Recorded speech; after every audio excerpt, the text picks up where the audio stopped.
Serella matalo barangay.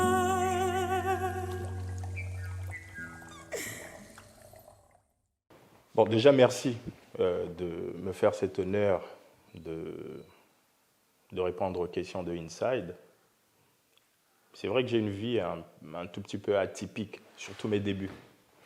Je suis étudiant à la faculté de droit de l'université Marien-Gouabi, mais dès l'obtention de mon bac en 2002, mon bac A4, j'intègre le groupe Vox Intello en qualité de rappeur. Et j'avais un pseudonyme à l'époque, Magnum, le superlatif absolu. Donc je faisais du rap au sein de ce groupe qui réunissait les étudiants de l'université Marien-Gouabi, essentiellement les étudiants de l'université Marien-Gouabi, Vox Intello, qui a eu à son actif 2 albums. J'ai signé un titre, le titre Sida, et puis plusieurs collaborations. Et donc, une année après l'intégration du groupe Vox Intello, je fais mon entrée à la faculté de droit en première année. Mais entre-temps, Vox Intello m'ouvre les portes des chaînes de télévision, DRTV, puis Télé Congo, pour les émissions de musique, Tam Tam et autres. Et donc, je prends goût, je me familiarise avec les caméras, avec les studios télé. Et à cet instant, naît en moi l'envie de me frotter à ces présentateurs télé. Donc, en arrivant à la faculté de droit en 2002, donc juste après l'obtention de mon bac, je fais une approche auprès du directeur des programmes de Télé Congo pour animer une matinale. Il m'ouvre tout de suite les portes de Télé Congo, et en collaboration avec Idriss Bossoto, Wallace, à qui je dis un bonjour aujourd'hui. Nous animions donc à l'époque ce qu'on appelait Animatin. C'était une véritable métamorphose des programmes de Télé Congo, parce que pendant longtemps, il y avait une grosse critique. Télé Congo n'était regardé ou suivi que par les adultes et les plus âgés. Et nous avons ramené la télé, les programmes vers la couche juvénile avec cette animation qui diffusait des clips américains, des clips antillais, des zouks, des dessins animés, des extraits de films d'action, ce qu'on ne voyait pas toujours sur Télé Congo.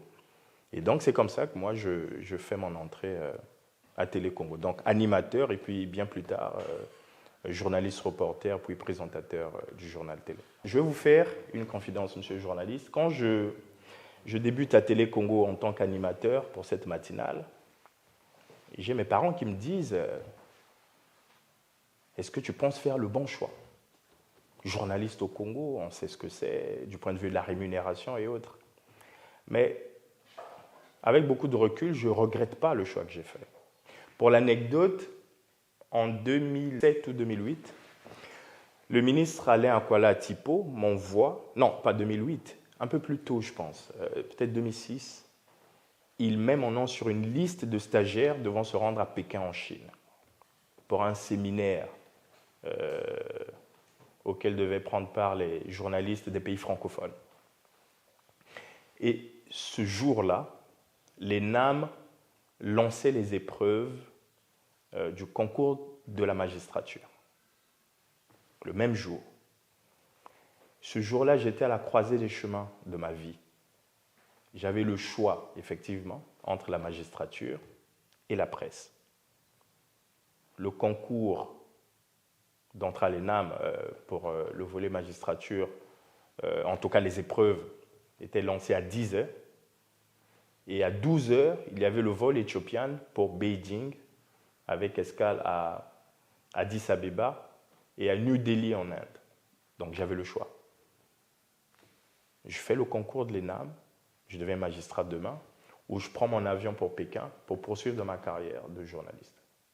J'ai fait le choix de Pékin. Dans mon âme et conscience, j'ai pris cette décision parce que j'allais vers ma passion. C'est vrai que l'argent vous aide à résoudre beaucoup de problèmes, mais j'ai pensé à mon âme. Moi, magistrat aujourd'hui, je l'aurais sans doute bien fait, mais sans passion. Donc, je ne regrette pas.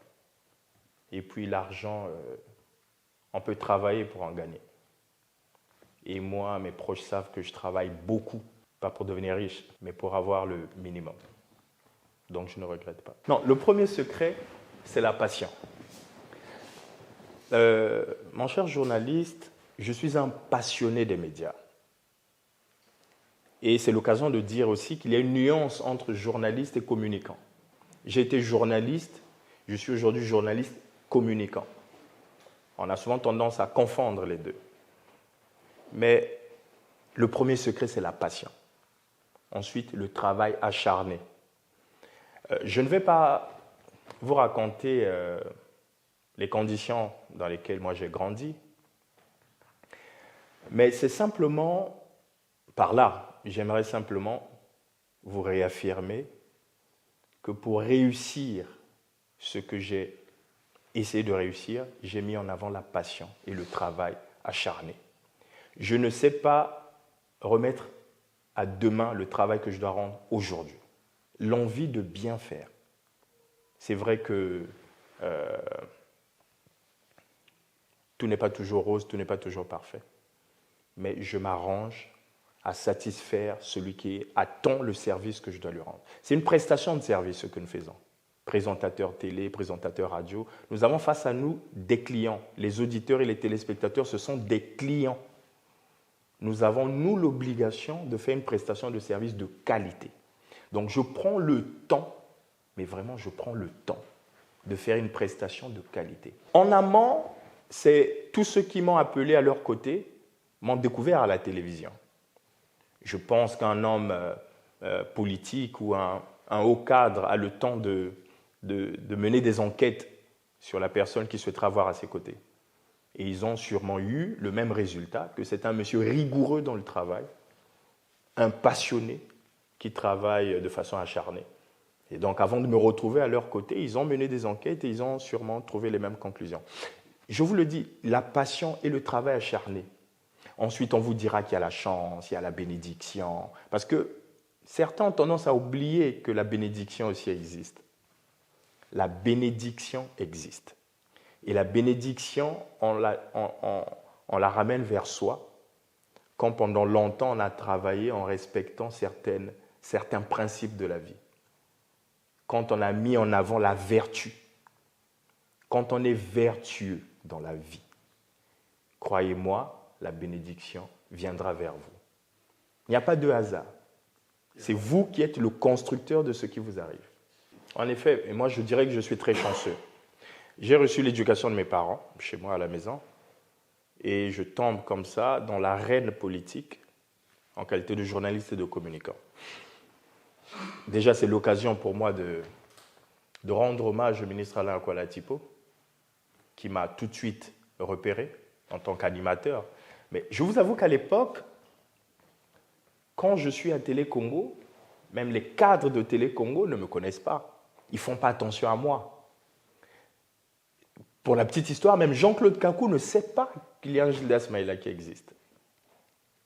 Personne ne fait attention à moi, mais Alain Akwala-Tipo, je ne sais pas trop comment, je pense qu'il a dû regarder une ou deux de mes prestations en tant qu'animateur, c'est lui qui me repère et qui me dit « Je crois en toi, demain tu seras ceci, demain tu feras ceci ». Alain Akwala-Tipo, c'est lui qui me sort du pays en qualité de stagiaire. Hein. Il y a eu la grogne, il n'est pas fonctionnaire, pourquoi on l'envoie? Alain Akwala dit « Je sais ce que je fais ». C'est lui qui m'envoie en Chine. Il m'envoie à Pékin pour un premier séminaire, une première formation de journaliste, et je le lui dois. C'est lui qui m'a ouvert le premier la porte. Et ensuite, de fil en aiguille, je me retrouve chez le ministre Ange-Antoine Abena, ensuite chez le ministre Josué Rodrigue Ngonimba. Pendant 4 ans et demi, 5 ans, ce monsieur a eu confiance en moi. Il m'a tout donné, Josué Rodrigue Ngonimba. Lui, il m'a appris comment se tenir devant les gens, comment aimer les beaux costumes, les belles chaussures, comment parler aux gens, comment écouter. Parce que je vous avoue que j'ai un gros défaut, je suis très impatient. Souvent, je coupe la parole, on va travailler là-dessus. Mais Josué Rodrigue Ngonimba, il a fait beaucoup dans ma vie, ce monsieur. Il m'a appris beaucoup de choses. Comment écouter, comment être sage. Et je dis que je suis chanceux, parce qu'après Josué Rodrigue Ngonimba, je rencontre Clément Mwamba, Premier ministre, qui me nomme chargé de mission par décret pendant 5 ans. Et je vous avoue que ce n'était pas facile. On ne dit pas toujours tout face aux caméras, mais si je suis resté 5 ans à la primature, c'est parce que M. Clément Mwamba, qui a aussi une autre aura. Ce monsieur a cru en moi. Il m'a aussi appris beaucoup d'autres choses. La capacité d'écoute, le dialogue. Lui, il prenait le temps de vous écouter. On a porté une fiche contre vous. Non, Gildas Maïla, piètre journaliste, on ne veut plus le voir. Il ne vous dit pas qu'on lui a rapporté de telles choses sur vous. Il vous dit simplement, je suis le Premier ministre, travaillez. Des fois, vous vous demandez pourquoi il vous le dit. Mais il savait pourquoi. 5 années auprès de Clément Mwamba, c'est une grande école. Chanceux que je suis, je me retrouve aujourd'hui dans une autre nouvelle grande école, celle de Anatole Koliné Makosso. Ce monsieur, je l'appelais grand frère longtemps, je l'ai connu avant Clément Mwamba. C'est une amitié de plusieurs années entre ce grand frère et moi, devenu mon patron aujourd'hui, le premier chef du gouvernement. On dirait que je suis un faillot, mais je n'ai pas d'autre choix que de dire la vérité, parce que la vérité, c'est celle-là qui nous libère. Notre vie est déjà un gros mensonge, on le dit souvent. Mais si toute la vie est un gros mensonge, à quoi bon continuer à mentir? Donc la vérité, c'est que ce pays a eu la chance d'avoir Clément Mwamba. Ce pays a la chance aujourd'hui d'avoir Anatole Koliné Makosso comme premier chef du gouvernement. Je suis son communicant, on dirait que je vends l'image de mon patron, mais non. Parce que nous avons un chef difficile à cerner. Il n'est jamais là où vous l'attendez. Il vous surprend tous les jours, socialement, professionnellement. Le travail acharné, c'est son quotidien. L'amour du prochain, c'est son quotidien. Je suis témoin de ce que fait mon patron aujourd'hui pour beaucoup de Congolais. On ne fait pas toujours la publicité sur ce que l'on fait. Mais nous qui sommes en back-office, nous voyons agir l'homme. Et c'est un exemple, en tout cas nous sommes à son école, celle de la loyauté et de la fidélité. Vous savez, quand Anatole Koliné Makosso est nommé, on dit oui, c'est le fils du couple présidentiel, ils l'ont mis dans sa valise, ils l'ont nommé. C'est vrai ou faux? Vrai, parce qu'effectivement, il a grandi dans cette maison. Il est devenu ce qu'il est aujourd'hui pour être passé par cette maison du chef de l'État. Maison de la sagesse, de l'éducation politique, de la maîtrise de la chose publique. Et je dirais non, parce que ne devient pas Premier ministre qui le veut. Il a été nommé parce qu'il a des qualités. Et aujourd'hui encore, il nous le prouve. Donc moi, je capitalise un peu mon passage dans tous ces cabinets politiques. Ça fait grandir et ça nous ouvre aussi de nouvelles perspectives. Ça nous met sur un certain chemin. Comme je dis, il faut suivre le vent. Et je vous avoue que je suis un vénard de me retrouver auprès de ces noms que j'ai cités. Je suis père de 2 enfants aujourd'hui, marié. C'est vrai que ce n'est pas facile. Mes enfants m'ont vu partir tout le temps. Mon épouse, encore plus. Parce que quand je l'ai connue, en effet, nous n'avions pas d'enfants. C'est une évidence. Et donc, elle est là. Et elle vit depuis des années. Je suis à la tête de Hope Congo. Vous savez ce que nous avons fait sur le terrain et ce que nous faisons encore aujourd'hui. Je suis conseiller du premier chef du gouvernement. J'ai le devoir du résultat. Quand vous regardez vos enfants le matin, il y a une notion de responsabilité, la gravité de la responsabilité. Je n'ai pas le droit à l'échec. Donc, le fait d'honorer votre famille vous oblige à bien faire votre travail à la primature. Le fait de voir vos enfants bien grandir vous motive à apporter ou à donner cette chance à d'autres enfants en difficulté, les couches vulnérables. Donc, dans ma vie associative, Hope Congo. C'est pour ça que je dis que tout ça s'imbrique. Bien faire votre travail pour subvenir aux besoins de votre famille. Votre famille à l'abri vous donne des idées pour repercuter ce volet positif dans le social. Mais je vous avoue que ce n'est pas toujours facile. 7 heures du matin, vous êtes sorti de chez vous pour la primature, vous rentrez à 22 heures, vos enfants dorment. Le lendemain, 7 heures du matin, S'ils sont en vacances, ils dorment encore. Vous revenez à 22 heures. Parce que moi, quand c'est en communication, je dois tout scruter. Même les éléments à diffuser. Tant que vous n'avez pas regardé jusqu'à la fin d'un élément, il n'est pas prêt à être diffusé. Et ça vous prend du temps. Dans les montages et tout, ça passe très vite. Très facilement, vous êtes arrivé à 22 heures. Mais il faut simplement positiver. C'est un choix de vie que je ne regrette pas. Et je veux le dire de façon simple, grâce à ce métier ou grâce à ces fonctions ou grâce à ce que je fais dans ma vie, mes enfants peuvent aller dans de bonnes écoles. Donc c'est un peu un contrat à respecter, on n'a pas le choix. Je vous avoue que ça donne des idées. Et la frontière est très fine entre la communication, la presse et la politique. Vous côtoyez ces hommes tous les jours. Au quotidien, vous êtes sur le terrain. Quand j'ai lancé le Téléthon, l'opinion était convaincue que je menais ces actions pour me présenter aux législatives. Nous enregistrons cette émission en pleine campagne électorale. Dans le cas des législatives et des locales, je ne suis pas là. Peut-être dans 5 ans ou 10 ans. Mais c'est le terrain qui fera appel à nous. Pour l'instant, je fais ce que je sais faire. Vendre l'image d'un homme et d'une administration, vendre l'image d'une institution et continuer à me former. Parce que pour la petite histoire, je me forme encore. Je me forme.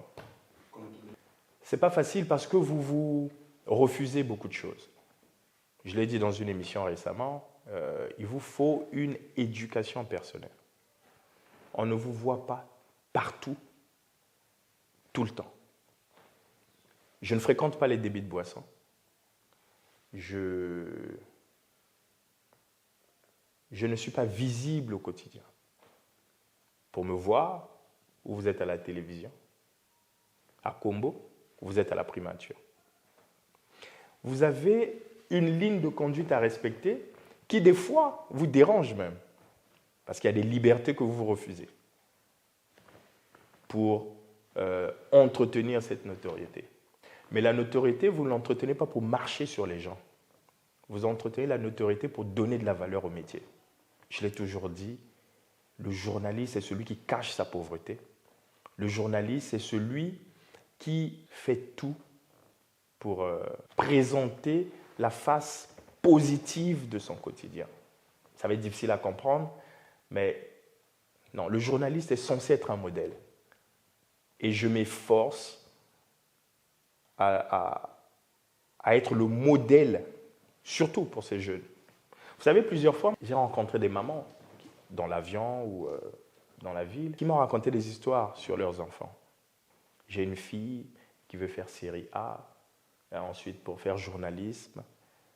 Et vous savez qu'elle fait tout ça parce qu'elle vous a vu à la télé. Bon, je vous avoue que ce n'est pas toujours facile. Journaliste au Congo, ce n'est pas toujours facile. Et je comprends pourquoi, en amont, mes parents me disaient « va vers la magistrature et non vers la presse ». Il y a une rigueur dans le travail. Il y a des choix à faire. L'autocensure. L'autocensure. Moi, ça va faire 18 ou 19 ans que je suis dans le métier. Je n'ai jamais été inquiété par qui que ce soit, ni par la police, ni par l'armée. Jamais. On me dira, oui, c'est un faillot. Non. C'est parce que dans la vie, il faut savoir faire des choix. L'autocensure. Vous vous souvenez de l'histoire de Radio 1000 Collines au Rwanda? Parce qu'ils ne se sont pas autocensurés. Ils ont tout diffusé. Tout n'est pas à diffuser. Dans ce métier, tout n'est pas à dire. Parce qu'après, on met sur la table la paix. On met sur la table la quiétude des populations. En sortant cette information, est-ce que je rends service à la population? Si c'est oui, vous en parlez. Si c'est non, vous trouvez une autre manière de passer l'information à ceux qui prendront la décision de régler le problème ou pas. Mais on ne met pas l'huile sur le feu. Donc nous avons eu la chance d'apprendre cela, raison pour laquelle je dis que ce n'est pas un métier facile. Oui, ils sont nombreux. Les jeunes Congolais sont très talentueux dans le domaine de la presse. Ceux qui sont en train de prendre ces images en sont la preuve. Ils n'ont pas 5 ans, 10 ans dans le métier. Nous allons vers les 20 ans d'expérience. Le talent existe. Mais le problème dans notre domaine, c'est le manque de management. Nous n'avons pas de bons dirigeants de presse. On va me tirer dessus après avoir dit cela, mais c'est la vérité. Nous ne pouvons pas gérer nos organes de presse comme nous serons appelés à gérer des administrations, je ne dirais pas banales, mais traditionnelles. Le manque de management dans le secteur de la presse est en train de ramener la presse vers le bas. Et le fait de gérer la presse, je parle des patrons de presse, le fait de gérer ces organes de presse comme nous le faisons, referme les portes, éloigne la chance, éloigne les opportunités. Le management dans la presse aujourd'hui pose problème. Pour le talent, les jeunes, ils sont talentueux et eux aussi, il ne faut pas aller trop vite en besogne. Il faut se former aujourd'hui, se former demain, se former encore et encore. Parce que nous sommes dans un domaine constamment mis en concurrence. Et moi, je le dis, la concurrence, pour nous, c'est plus au niveau national. Il faut concurrencer l'international. Je vais prendre des exemples. Un journaliste que je connais, Ernest Dimi, par exemple, il ne peut pas aujourd'hui se targuer de concurrencer un autre collègue de la presse écrite au Congo. Non. Le challenge est au niveau international. Quand je présente mon 20h, je ne regarde pas mon collègue du 20h de la même chaîne que moi. Ce n'est pas possible. Sinon, je régresse. Ce n'est pas possible. Je regarde RTI, je regarde RTS, je regarde France 2. Je dis, je suis capable de faire comme eux.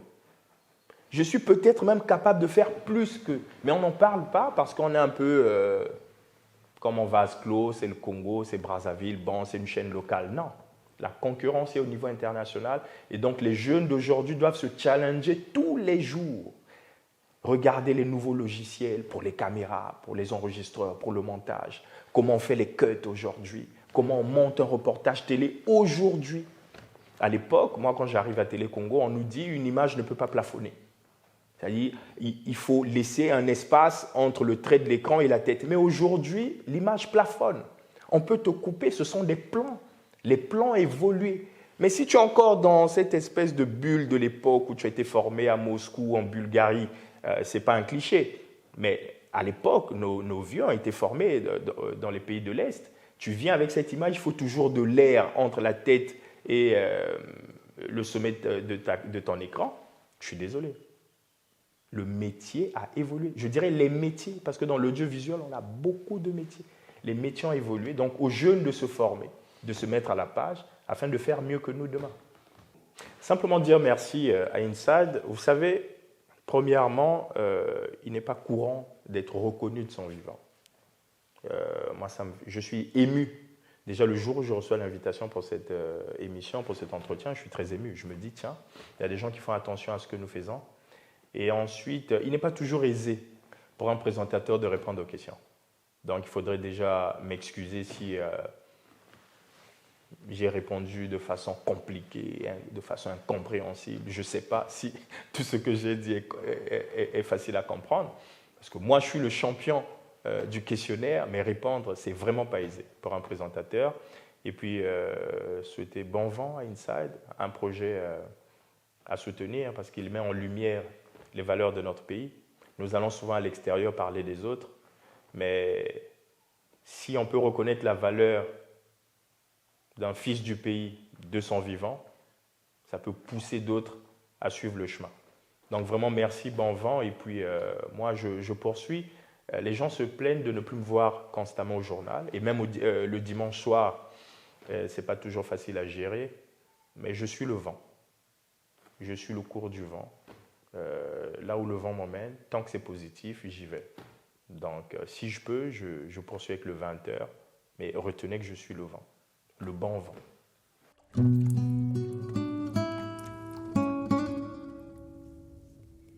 Sere la matalo baranga